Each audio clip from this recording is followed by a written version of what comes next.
যারা নতুন এক্সারসাইজ করা শুরু করে তারা ম্যাক্সিমাম টাইম তিনটা ভুল করে থাকে, যার কারণে তাদের মাসেল বিল্ড প্রোগ্রেস অনেক স্লো হয়। তুমি নেক্সট টাইম থেকে এই তিনটা ভুল করা বন্ধ করো। ফার্স্ট ভুল, অনেকে জিমে এসে ডিসাইড করে কিংবা বাড়িতে ওয়ার্কআউট করার আগে ডিসাইড করে যে আজকে একটু চেস্ট মারবো, একটু ব্যাক মারবো, একটু বাইসেপ মারবো। এইভাবে তুমি যদি এক্সারসাইজ করো কখনোই তুমি মাসেল বিল্ড করতে পারবে না। একটা প্রপার রুটিন ফলো করো যেখানে তোমার পুরো বডির অল পার্ট কভার হবে, তাহলে তুমি মাসেল বিল্ড করতে পারবে। সেকেন্ড মিস্টেক, অনেক বিগিনাররা আজকে 10 কেজি নিয়ে বাইসেপস কাল করছে, 3 সপ্তাহ পরে 10 কেজি নিয়ে বাইসেপস কাল করছে। তোমাকে এক্সারসাইজ করার সময় প্রগ্রেসিভ ওভারলোড ইউজ করতে হবে। তুমি আজকে যে ওয়েট টেনে ইউজ করছো 2 সপ্তাহ পরে কিংবা 3 সপ্তাহ পরে ওয়েটটাকে আস্তে আস্তে করে ইনক্রিজ করো। নিজের এক্সারসাইজে প্রগ্রেসিভ ওভারলোড ইউজ করো, তাহলে তুমি মাসেলকে আরো ফাস্ট বিল্ড করতে পারবে। আর লাস্ট সব থেকে বড় মিস্টেক, অনেক বিগিনাররা সপ্তাহে 6 থেকে 7 দিন এক্সারসাইজ করে।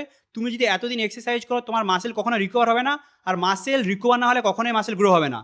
নেক্সট টাইম থেকে তুমি যদি বিগিনার হও তাহলে ম্যাক্সিমাম 4 দিন এক্সারসাইজ করো, এর বেশি নয়, মাসেলকে ফাস্ট বিল্ড করার জন্য। তো এই তিনটা ভুল করা বন্ধ করো এবং বাংলাতে ফিটনেসের ভিডিও পাওয়ার জন্য এখনই ফলো করো।